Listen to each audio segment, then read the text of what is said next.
What is up, YouTube? It is ZerkaaHD or irMaddDogg, depending on how you know me, and welcome to the commentary that I promised you this weekend. Before I dive into it, though, I want to get a couple of things off my chest.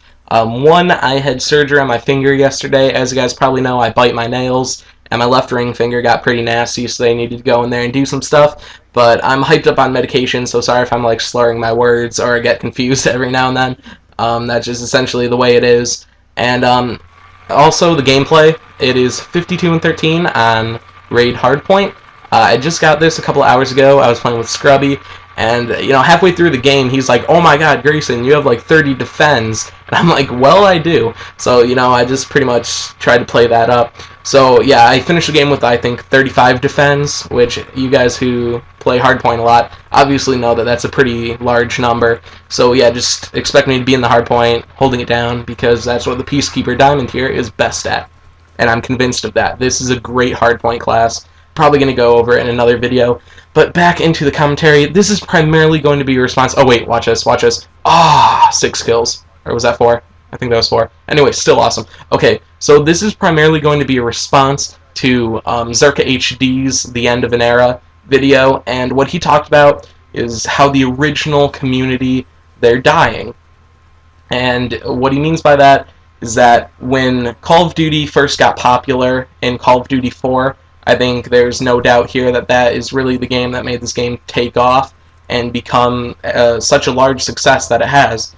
So most of the people that started out playing in COD 4, they were maybe 16, 17, maybe 18 when they first started playing. And if you add on, like, how long has it been? 5 or 6 years now? They're probably graduating from college now, and they're going to start their own lives. And it's just so sad seeing such a fantastic community that's built up the Call of Duty name to become something that, most gamers buy without thinking twice about it, Most people just buy this game because it's Call of Duty. I mean, you guys probably know at your schools, everyone talks about Call of Duty. It's officially the largest entertainment brand in history. I mean, this game is more popular than the entire Harry Potter series. It's more popular than Twilight. It's become so large, and it's just so sad to see the community that has brought it to be such a fantastic thing. It's just sad to see them go without recognition. And you can't really give them recognition. You can always say, I was one of the players that made Call of Duty famous. But that's still something to be immensely proud of. But it's just sad seeing, like, going into a game and being like, "Oh man, you remember back in COD 4 when like shotguns were awesome and in this game they suck," or something like that. And most people are like, "Oh, I just started playing this game in Black Ops." And essentially Black Ops was like stage 2. Essentially, what I think about is that Call of Duty was, pretty nice, World War II. And then Call of Duty 4 came out, and that was the very first spark that made this game super amazing. And then Black Ops came out, and it broke the sales record for the most selling Xbox game of all time. And that essentially made Call of Duty extremely famous. And, one day, I guarantee you, someone who's an up-and-coming commentator, just like me, will look back and say, I was one of the original players that made this game ultra famous back in Call of Duty Black Ops. And I'm sure it's going to happen. There's no doubt that it's going to happen, because I'm not truly an original. Sure, I played Call of Duty 4 and World at War, like, maybe for 100 hours at my friend's house, but I wasn't truly there. I wasn't on YouTube until really about halfway through MW2.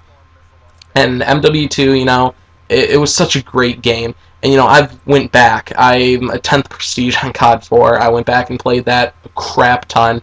I haven't really played World at War a lot. I just got that for Christmas, actually. But then, I played MW2. I have 95 days played on MW2. That is the greatest game of all time. And then, I've played Black Ops and all of them since. And I've loved to see the community, like, grown, how much it has grown, because it truly is just so amazing. And, I grew up with, like, Woody's gamer tag, FPS Russia. I don't even think he does Call of Duty anymore. But, that entire type of community, and, the snipers, FaZe growing from, like, I think I was, like, their 10,000th subscriber back when, they were young. And now just to see them grow, I mean, they have over, like, 1.2K, I think, now. And, seeing OpTic grow, and it's just truly something amazing.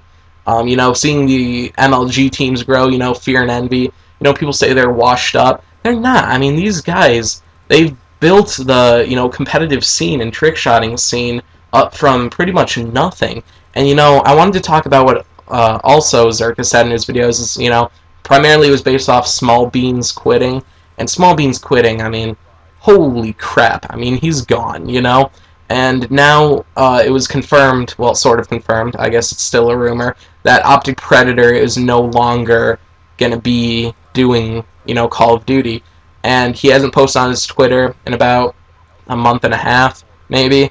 OpTic Hex even said in one of his latest videos that Predator really has no intention of returning. And, you know, we're all proud of him. I mean, he came in to a scene that, you know, it was risky. I mean, he dedicated his entire life to Call of Duty.